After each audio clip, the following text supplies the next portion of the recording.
हूं, दीपक झा मेरे साथ कांग्रेस पार्टी से हैं। कांग्रेस पार्टी के लिए अगर मुझे 2018 का चुनाव याद करना पड़े, यही 5 राज्यों का चुनाव था तब, और तब एक ही चुनावी भाषण था, एक ही, उसको मैं अब कोर्ट की भाषा में कहूं तो रेवड़ी था, जिसके ऊपर पूरा चुनाव यू टर्न ले लिया था। वो था कि हम कर्ज माफी करेंगे।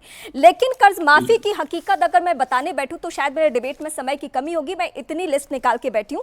हालिया दिनों में मैं आपको मध्य प्रदेश, राजस्थान नहीं लिए जाऊंगी।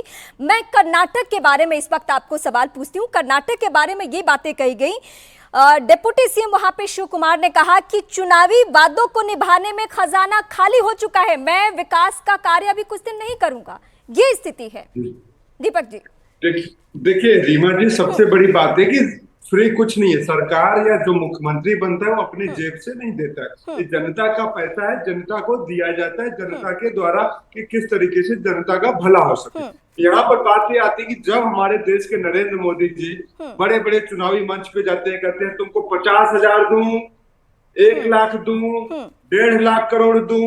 ये क्या होता है भैया? ये आप अपने घर से देते हैं क्या? ये कौन देता है? नरेंद्र मोदी जी देते हैं क्या? भाजपा का फंड से आता है। दूसरी बात मैं कहूंगा, नरेंद्र मोदी जी पूरे देश में घूम घूम के चुनावी रैली कर रहे हैं। नहीं, वो तो कोर्ट ने अपना काम कर दिया है। देश की सर्वोच्च अदालत ने अपना काम किया। चुनाव आयोग को, राजस्थान को, मध्य प्रदेश को, केंद्र सरकार को, सबको नोटिस इसीलिए थमाया गया है। ये सच्चाई है। लेकिन मैं जिस कर्नाटक पे फोकस कर रही हूँ, उसका जवाब थोड़ा सुनिए। रीमा जी, ये देखिए आज क्या हो रहा है देश में। नरेंद्र मोदी जी एक कदम आगे चले गए हैं, चुनावी रैलियां कर रहे हैं, सरकारी मंचों का इस्तेमाल कर रहे हैं और जाके विपक्ष को वहां पे गाली दे रहे हैं, विपक्ष के लिए अनाप शनाप बातें कर रहे हैं नरेंद्र मोदी जी। तो नरेंद्र मोदी जी कर क्या रहे हैं? चुनावी ये अलग मुद्दा है, ये अलग मुद्दा है। हम रेवड़ी कल्चर पे आज बात कर रहे हैं। चुनावी माहौल है, हर दिन हम डिबेट करेंगे। रेवड़ी कल्चर है, बिल्कुल। देखिए रेवड़ी कल्चर है। नरेंद्र मोदी जी तो मैं कह रहा हूँ एक कदम आगे निकल गए।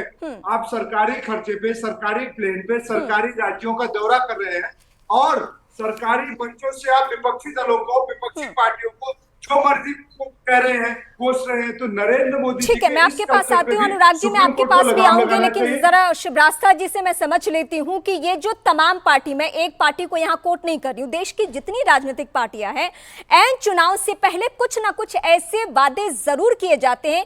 एक तो जिसको पूरा करना मुश्किल हो, और दूसरा ये कि उससे गोलबंदी हो सके, उससे वोट पड़ सके। ये कल्चर कब खत्म होगा? रीमा जी, ये कल्चर तभी खत्म होगा जब बतौर समाज और बतौर वोटर हम उस बात को समझ सके जिस बात की तरफ इशारा बांसुरी जी ने किया।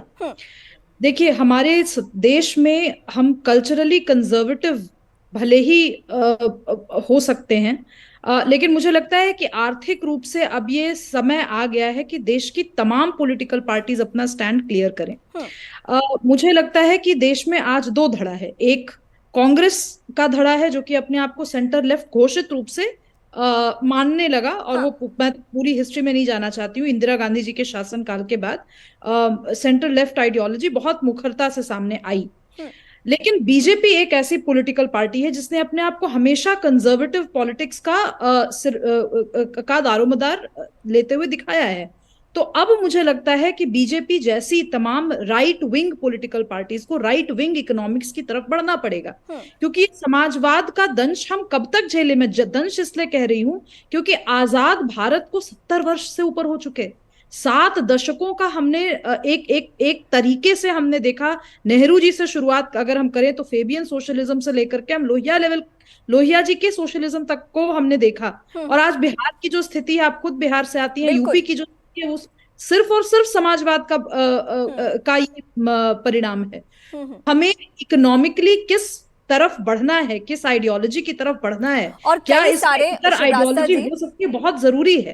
कई सारे रिपोर्ट्स तो आज मैंने जब देखी और उसमें ये सर्च किया, ये पता चला कि कर्ज राज्यों की वजह से इतना बढ़ते जा रहा है कि अगर इस पे लगाम ना लगे, इस पे कंट्रोल ना हो, तो आने वाले वक्त में जो हमारे पड़ोसी मुल्कों की स्थिति हुई है, कर्जदार जो बने हैं, चाहे वो पाकिस्तान हो, श्रीलंका हो, उन जैसी स्थिति आने की नौबत आ जाएगी। इसीलिए सुप्रीम कोर्ट का ये बड़ा कमेंट था। मैं आपके पास एक बार फिर आऊंगी। अनुराग भदौरिया, समाजवादी पार्टी ने भी अपने वक्त में ऐसे चुनावी वादे भी किए और लैपटॉप योजना उनकी भी चली। तो क्या समाजवादी पार्टी का सुप्रीम कोर्ट के इस कमेंट के बाद चुनावी माहौल में वो लोकसभा में जाएं या फिर राज्य के विधानसभा में जाएं, क्या स्टैंड होगा?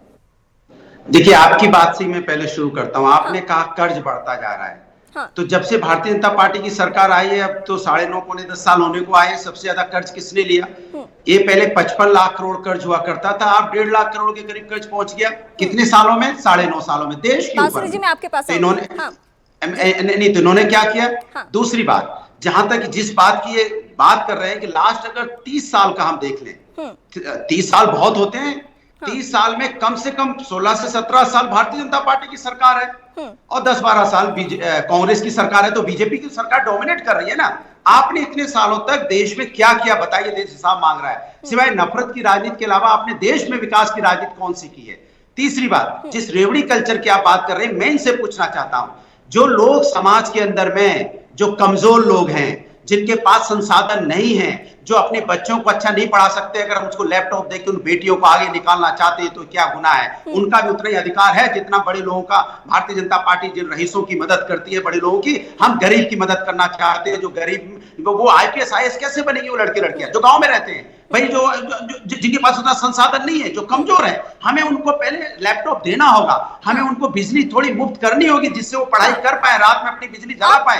उनके पास तो बीजेपी नौकरी, इस बात से मैं भी इत्तेफाक उनको हम आगे तभी, अरे आप बहुत ठीक कह रहे हैं अनुराग जी, मैं आपकी इस बात से इत्तेफाक रखती हूँ, लेकिन एक सवाल मैं आपसे पूछना चाहती हूँ। लेकिन बोलने नहीं दे रहे। एक सवाल पूछ रही हूँ मैं आपसे, आप सवाल सुन लीजिए, मैं आप ही से बात कर रही हूँ। मैं ये कह रही हूँ कि आप जिन बच्चियों को लैपटॉप दे रहे हैं, जिनको जरूरत है, बिल्कुल दीजिए। ये बेरोजगारी भत्ता क्या है? रोजगार आप नहीं देंगे और आप कहेंगे कि बेरोजगारी भत्ता हम देंगे। आप रोजगार दीजिए ना, इसी को तो रेवड़ी कल्चर कहते हैं। बेरोजगारी भत्ता अगर आप नहीं दोगे उन लड़कों को जो लड़के के पास है, तो बेरोजगारी भत्ता वो अपने आप को कैसे स्किल्ड करेंगे, कैसे आगे बढ़ाएंगे, फिर वो अपने आप को स्टैब्लिश करेंगे, रोजगार लग जाएगा। भारतीय जनता पार्टी ने देश के साथ कितना बड़ा झूठ बोला, हम आएंगे तो हर साल 2 करोड़ रोजगार देंगे। क्या उन्होंने रोजगार दिया?